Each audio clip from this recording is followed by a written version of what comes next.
ಬೈಕಂಪಾಡಿ ಎಪಿಎಂಸಿಗೆ ರೈತರಿಂದ ಸಂಗ್ರಹಿಸಿದ 10.5 ಕೋಟಿ ರೂಪಾಯಿಗಳ ಪ್ರಸ್ತಾವಿತ ಯೋಜನೆಯಿಂದ ಯಾವುದೇ ಉಪಯೋಗವಿಲ್ಲ ಎಂದು ಮಾಜಿ ಸಚಿವ ಯುಟಿ ಖಾದರ್ ಹೇಳಿದ್ದಾರೆ.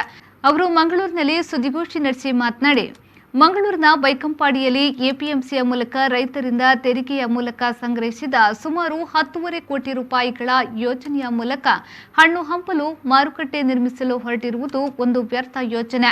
ರೈತರ ಹಣವನ್ನ ಈ ರೀತಿ ಪೋಲು ಮಾಡಬಾರದು. ಈ ಬಗ್ಗೆ ಉನ್ನತ ಮಟ್ಟದ ಸಮಿತಿ ರಚಿಸಿ ವರದಿಯನ್ನು ಸರ್ಕಾರ ತರಿಸಿಕೊಳ್ಳಬೇಕು. ಹಿಂದೆ ಸುಮಾರು 50 ಕೋಟಿ ರೂಪಾಯಿ ವೆಚ್ಚದಲ್ಲಿ ನಿರ್ಮಿಸಲಾದ ಎಪಿಎಂಸಿ ಮಾರುಕಟ್ಟೆಯಲ್ಲಿ 668 ಮಳಿಗೆಗಳ ಪೈಕಿ 358 ಬಳಕೆಯಾಗಿಲ್ಲ. ಉಳಿದಂತೆ ಮಳಿಗೆಗಳನ್ನು ಪಡೆದುಕೊಂಡವರಲ್ಲಿ 50% ಆರಂಭಗೊಳ್ಳಲಿಲ್ಲ. ಆದ್ದರಿಂದ ಪ್ರಸ್ತಾಪಿತ ಯೋಜನೆಯ ಬಗ್ಗೆ ತಜ್ಞರ ಉನ್ನತ ಮಟ್ಟದ ಸಮಿತಿಯಿಂದ ಮೌಲ್ಯಮಾಪನ ನಡೆಯಬೇಕಾಗಿದೆ.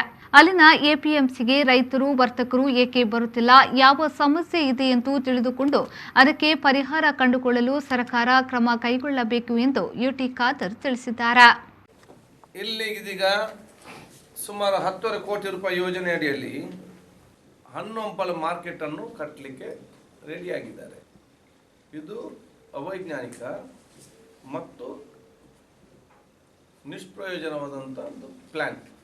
ಉನ್ನತ ಮಟ್ಟದ ಅಧಿಕಾರಿಗಳನ್ನು ಕಲಿಸಿ ಇದಿಲ್ಲಿ ಅಗತ್ಯ ಉಂಟಾ ಇಲ್ವಾ, ಇದರಿಂದ ಯಾರಿಗದು ಪ್ರಯೋಜನ ಆಗ್ತದ ಅಥವಾ ಹಿಂದೆ ನಾವು 50 ಕೋಟಿ ಅದಕ್ಕೆ ಖರ್ಚು ಮಾಡಿದ ರೀತಿಯಲ್ಲಿ ವೇಸ್ಟ್ ಆಗ್ತದ ವರದಿ ತೆಕ್ಕೊಂಡು ಮುಂದೆ ಹೋಗಬೇಕು. ಈಗಾಗಲೇ ಕಟ್ಟಿದಂತಹ ಸುಮಾರು 100 ಚಿಲ್ಲರೆ ಕಟ್ಟಡಗಳಲ್ಲಿ ಇನ್ನೂ ಕೂಡ 100ಕ್ಕೂ ಅಧಿಕ ಬೇಡಿಕೆ ಇಲ್ಲದೆ ಪಾಲು ಬಿದ್ದಿದೆ.